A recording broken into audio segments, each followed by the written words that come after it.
0315 All week this week, we've been speaking to women who've made an impact. And joining us this morning, the force behind Diary of Pasha and fashion beauty editor for OK Magazine, Alizeh Pasha joins us. Put your hands together. Alizeh, what a crowd. You've got the crowd going well. Welcome. Hello, how are you? Good. Are you always this chirpy in the morning? Are you a morning person or is it special? Once I've had my coffee, I'm chirpy. So but are you by nature like sort of I'm an angry person in the morning. I need my caffeine. कोई मुझसे बात ना करे. नहीं, कोई मुझसे बात ना करे. It's like unless the coffee doesn't go down my throat, a whole cup, I'm not willing to talk to anyone. You know, I love Alizeh's story and I want to get straight into it. And it's a question that a lot of us ask ourselves.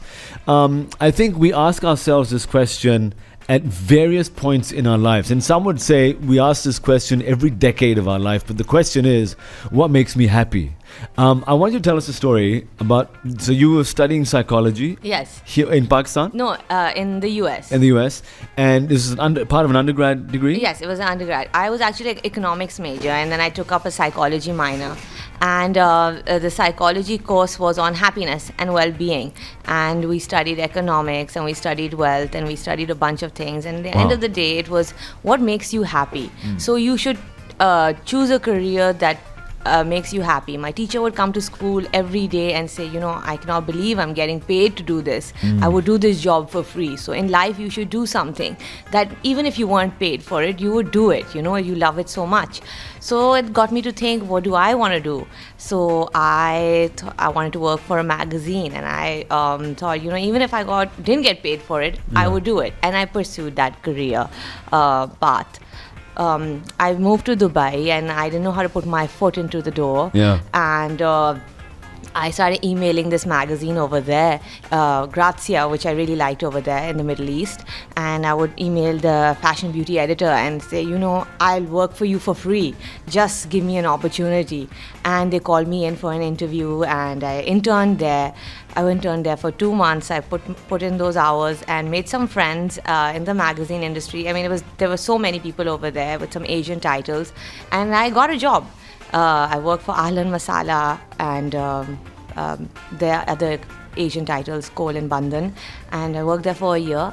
Then I moved to Pakistan and a few years later, OK opened up and I started working for OK. So this is the thing. When you ask the question, what makes me happy, and then you answer it, and then what happens is fear kicks in. I can't do it. Family, How will I do it? Magazine? Kya ho gaya? Kya kar? Did that ever happen? Or was there a switch that went off, or did you think was there a fear? And if there was a fear, what did you do to overcome that fear? Or there was just, this is what I want, I'm going straight into it. The only fear was that how am I going to get to it? It's not really easy to penetrate a market. You really have to put in the hours, the dedication. I mean, I worked. Like I said, it was an internship. I did 2 months out of it. And I would go to work 9 to 5 every day, drive 30 minutes, 40 minutes back and forth each way. And I did it, just because I really wanted to do it. I think the fear is that how can I do it? Yeah. Once you How many emails did you send? Do you remember? Or was it just one email that come in? No, I sent a few emails. Do you remember the first email you sent? Yes, I do remember the first email. I said, I'm not going to stop emailing you unless you reply. Pester you. Yeah, I'm going to pester you until you reply. And then lo and behold, they did. I'm curious, when they actually called you in, I'm assuming it was for a little bit of an interview. Yes, it was. Did they ask you what happened? Why are you so sort of adamant that you want him to be here? No, they didn't. They asked me a few questions about fashion and my interests, and then they said, okay, when would you like to start? Yeah. Because I said I'll work for free. Yeah. And one of the things that has a common thread throughout this week with the great women that we've interviewed is that they've all had patience.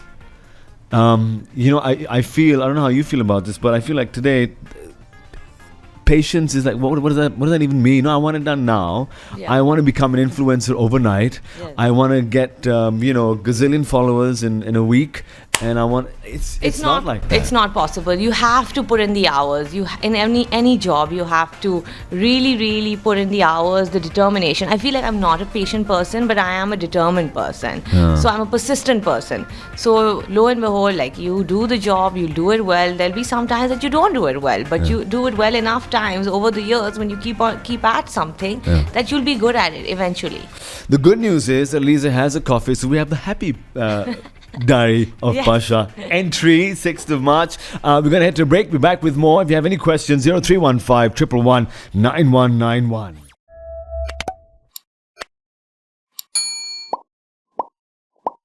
Morgan Evans with Day Drunk 923. Alizeh Pasha from Diary of Pasha on Instagram joining us this morning, sort of tracking her journey from what makes her happy to where she is today, mashallah. Now, Diary of Pasha started, so you came back to Pakistan and OK Magazine then started, and you started to work with OK Magazine. And this is what year? Do you remember? I think it was early. It was about 6 years ago. Yeah. And so Instagram was happening, was it? Or was Instagram was starting. Yeah. Like, we started using it, but that was once we had already made the magazine. And then you decided, I'm going to do my own page. I decided I'm going to do my own page. I had my own. I mean, once Instagram came, everybody had their own page. But then, once. What do you mean? I mean, it's like when Facebook came, everybody joined Facebook. So when Instagram came, everybody wanted to join Instagram. Yeah. So with the magazine also started its own. I started my own. We started going to events, covering places, going to beauty events, going to fashion events like Fashion Week or awards and all of these things, and covering those in both portals, mine and the magazines. Yeah. Now, with Instagram and this being the next, well, not the next big thing, it is the big thing, where you have influencer as a legit sort of path, whether it's YouTube or Facebook, or well, Facebook now it kind of feels like it's in the back somewhere, but Instagram, it's a very what's the word I'm looking for? It's a very challenging, it's a very ego-driven space, is it not? How? Because I mean, I've done this before. When I started Instagram, I think I'd refresh my page every minute or two, trying to see if did I get another one in or not. There's a good side. There's a good side and a bad side. I mean, the bad side would be that your happiness or whatever, or your self-worth sometimes becomes attached to the amount of likes you get. And you're constantly looking at your post to see if it worked or like how many likes you got, and then. I don't know how to put it right now, but you link yourself or your worth to however much that gets you. So that's the bad part of it. Tell me, we're talking about women who have made an impact here. Who made an impact in your life? Who had an impact in your life? When we speak about the women in your life that you've encountered. I would say the women I was growing up with, it would be my mother, my grandmother, my sister. Yeah. Mostly them. Yeah. And mashallah, you have a son. Yes. And so you have home, and then you've got work. By the way, fashion beauty editing at OK, and then your own Instagram page and blogging and so on. Trying to give time, because that requires time. The hardest part, I think, about being a woman is that you have to juggle, you have to multitask, and you're expected to multitask in Pakistan, So it's not only your job that you have to do, your Instagram or your events to make your blog work, then there's a family life at home, there's your child, your homework, pressures from home to make everything go seamlessly. But how do you do it? I mean, how do you seamlessly move through it? It's not seamless. It's not seamless, but with help, family help, or just managing time management, I make sure I'm up. I go to the gym at 9 in the morning. I go to work. I do my pick up my son. We'll have lunch or whatever when he's off for class. I'll make sure that my events or whatever I have to go, if it's a salon opening or if it's a lawn launch, they're going to come. Lots of lawn launches happening now because spring is here. So I'll time it so that I can do both. What drives you, Alizeh? What makes you get up and go? What? I'm curious. I still haven't figured that out. I don't know. I enjoy fashion. I've always enjoyed doing this. So, I would be doing it for free. If I wasn't paid to research trends, I'd be doing them anyways, If I wasn't paid to go through lawn catalogs or what's happening, I'd be doing it anyways. So it's something that I always like doing. And how important is having that family support? I'm sure. I mean, if that wasn't it, it'd just be a nightmare. It would be a nightmare. How important is it for the men to be there and sort of say, listen, you go and do your thing. Yeah, I'll pick up the Isam, my son, from school. Yeah. It's very important. Yeah. I feel like it can't work if there is no support. I mean, if you were to do it, I mean, of course it can work. Women all over the world are doing it, but it's just easier. It's easier. I mean, I could do it if I were to do it all by myself, but a little help here and there doesn't matter. People that want to start up an Instagram page, I mean, everyone has one now. So starting up is like, where have you been in the last few years? But what is your advice to them who are blogging or making tutorials and aren't seeing the results, etc.? And what is your advice to them? Because they want to make this a viable sort of source of income. Yes. How do you advise them? I follow a lot of influencers all across the world, and whatever I like and see from them, I try to get inspiration from them. One of the most important things, I think, is to make it authentic. How are you going to, I mean, everybody out there has a perfect picture, has the latest outfit, has the best pose, but how are you going to make it authentic? So a lot of times, like, I'm not, like I said, a pro at putting makeup, but I'll do my beauty tutorials and I'll show, like, okay guys, I have 15 minutes to get ready and this is how I do it. And a lot of people will write messages or tell me they really liked it, because a lot of people don't have that much time, or they're moms and they're going to work and they also want to do, like, they want the quick fix, they don't want the 30-minute like professional tutorial that they're seeing online. What do you say? This is what do you say to those who've say been in the industry for longer and never really sort of caught up to the social media game, but they're all about this is my body of work and this is my work, etc. And then there's this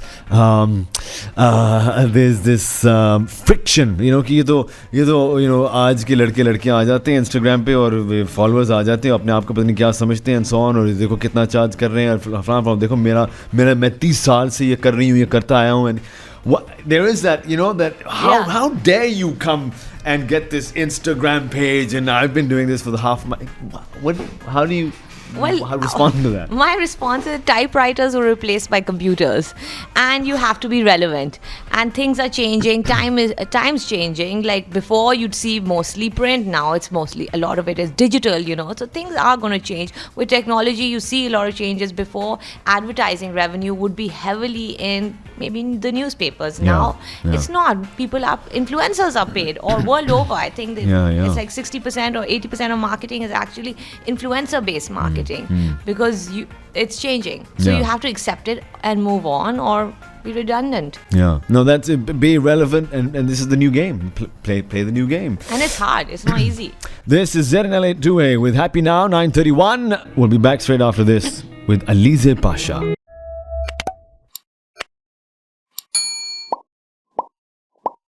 9:40 on a Friday morning, the 6th of March.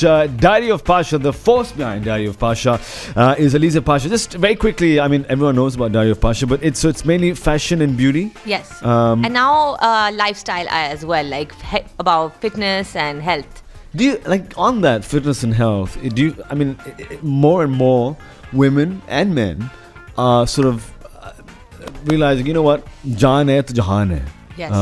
So let's focus on that. Do you find that? And that's where the trend is now? Well, that's where the trend is now. My father's been a fitness, I would say, freak since he was 20. I wouldn't like to give away his age because he doesn't like to. But he's been hitting the gyms ever since I can remember. Really? Since before I was born. Every day, maybe 5 days a week. He eats very healthy.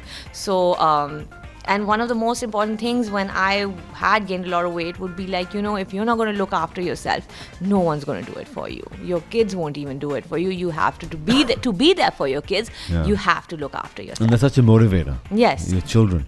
And weight loss and just struggle that we have with weight, again, across the board, men and women. And how did you get through the tough days, and what was your motivator? You've touched on it, that your child was your motivating factor, because I got to be there for my kid. But how did you get through the painful days?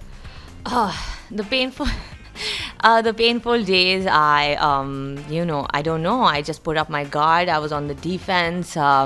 I would accept that things weren't happening the way I wanted them to, or I wouldn't look a certain way, and and I'd bend down or I'd climb up the stairs. My knees would hurt, because of excessive weight gain. Yeah. So I decided, one day I just hit rock bottom and I just reached the maximum, and I said, enough is enough. And I checked my BMI, and then I was like, oh my God. So then I decided to change it, and I wanted to do something, and I decided to start with a diet that would help me. Yeah. I did a lot of diets actually, and nothing worked, and then decided to go on this keto path for a few months. Yeah. And after that, I decided to do low carb and no sugar for a few months. I'm still on no sugar diet, but I've incorporated working out as well. So a lot of my page is basically me being my authentic self. You'll see me rushing to a party with putting makeup really fast. Yeah. You'll see me struggling with weight loss, and then putting up motivational pictures with like the changes I've come across, me going to events and all of that. So a lot of it is just what I do on a daily basis. Are you an overthinker, or you just keep that at? No, I don't. I'm not an overthinker. I mean, I might sometimes like to overthink things, but not really. I feel like we waste a lot of energy overthinking. And sometimes you just need to go and do it, as opposed to think, okay, what will happen to me, or what will people think, or what will be the repercussions of my actions. I mean, sometimes I think I need to think about the repercussions of my actions, but it's important to just do something as opposed to think. It's not going to be done if you think. You'll be done if you keep thinking.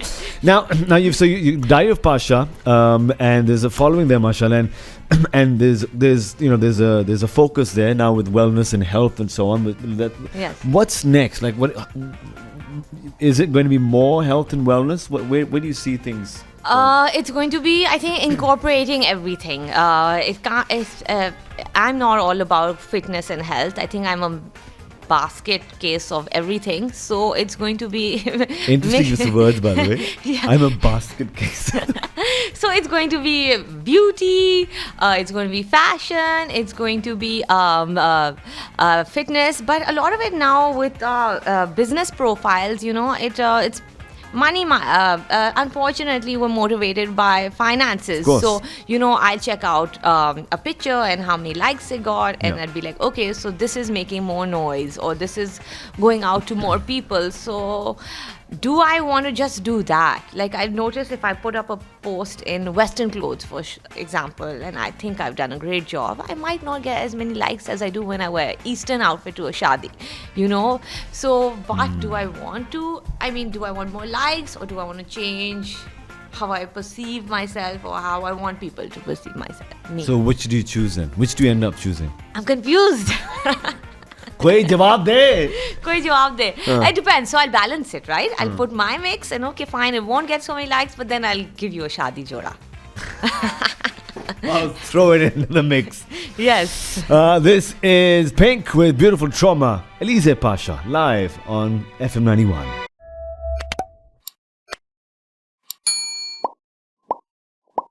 Uh, 9:54, the 6th of March. If you're stuck in traffic somewhere, keep us posted through the WhatsApp number.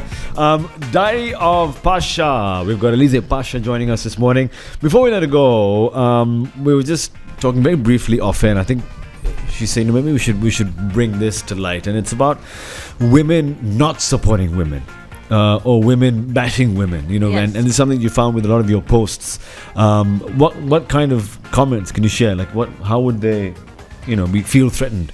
There'd be lots of comments. I feel like women would not say positive things about you. Like if you spoke a certain way, or you dressed a certain way, or if you looked a little healthier, they'd be like, okay, just pass me in comments. And if it's not my own page only, I've noticed it on other people's pages also. For sure. So I've noticed all these things, and I just feel like we as women should support each other, and be each other's crutches if need be, and just promote positivity and let each other flourish. Like if we're not going to encourage one another, why discourage one another? उसको तो ये नहीं आता, देखो ना क्या कर रही है. हाँ, और like ये कितनी मोटी है, ये हराम. I mean ये नहीं किया हुआ, ये नहीं किया हुआ, it's, and there's a lot of pressure. Like you have to learn to withstand it. One thing you have to do to be a social media influencer or blogger or whatever it is to have a thick skin. Not react. No. Tough job. Yeah. Not react. And it's true. And it's initially, I think for anyone that's starting out and is getting some of those, DMs and comments, the initial not even gut, mind wants to go, you know what, I'm going to show her, or I'm going to show him. And you respond with this message and you're like, yep, I'm done. And then they respond and then it's not non-ending. Yes. So it's true. You just got to stop. Sometimes I just delete. I just delete and zone out. I mean, how many times they might comment again, and I just let them be then. Yeah. But that's about it. So what's next then? What's next in Diary of Pasha? What can we expect? What's next is a whole bunch of stuff. Right now, it comes with the seasons. What's happening next will be a lot of launches, fashion week, vacation maybe, and travel, food, fitness. A lot of that. That's Diary of Pasha. Alizeh, thank you so much for joining us this morning. Hope you had fun. I had a great time. First radio interview ever? Yes. Almost. Yay! All right. Thanks, Alizeh. Thanks so much. Pleasure having you. That's from Diary of Pasha, by the way, on Instagram. Big thank you, and please follow back. Yes. Have you seen that? Man, mujhe follow kare na. Yes. Oh no, you should have competitions for people to follow you. That's a new thing that I've done. I'm giving away lots of prizes, and if you follow me and like-minded people follow me, then they get those prizes. Thanks, Alizeh Pasha. This morning, this is Mike Posner with I Took a Pill in Ibiza. Good morning.